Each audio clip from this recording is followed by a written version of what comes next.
The Doberman Pinscher is sleek, powerful, and admired as one of the most loyal breeds in the world.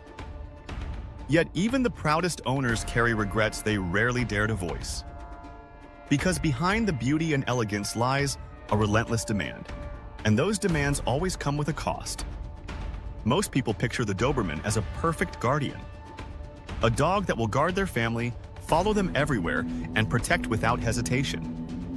And yes, it can be all of that, but it is also far more. It challenges, consumes, and reshapes lives in ways few are prepared for. This is where regret begins. Not because the Doberman is cruel, but because reality crushes the fantasy people had before bringing one home. The first regret is time. This is not a breed that settles for casual walks or quick play sessions. It requires hours of exercise, structured training, and constant mental work. A single day of neglect leaves the dog restless and explosive.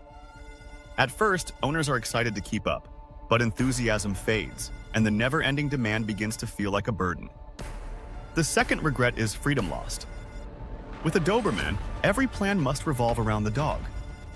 Trips become harder, nights out feel impossible, and lazy weekends vanish.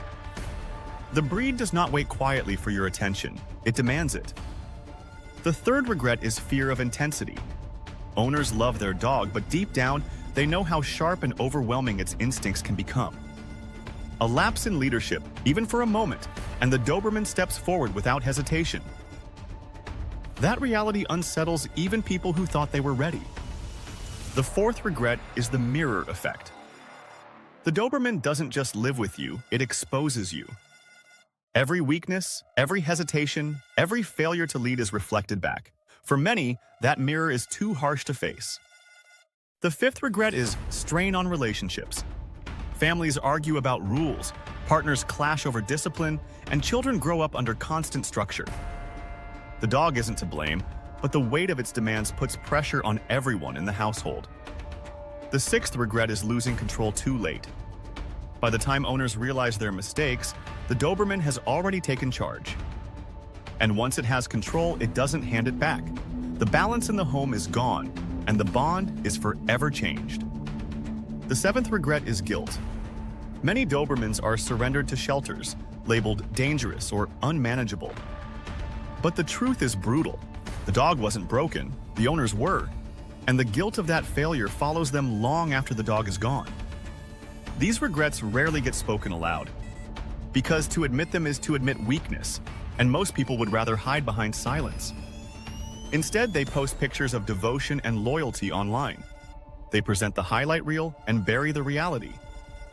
But in private, they know the cost. They know that their lives have been reshaped by a breed they underestimated. The Doberman doesn't bend to lifestyle. It bends lifestyles around itself. That reality breaks many owners. They expected a pet. They got a test that never ends. And that's why regret grows with time. The longer the ownership, the clearer the gap between fantasy and reality becomes. Yet here's the paradox. In the right hands, the Doberman is breathtaking, a guardian so loyal it feels impossible to replace.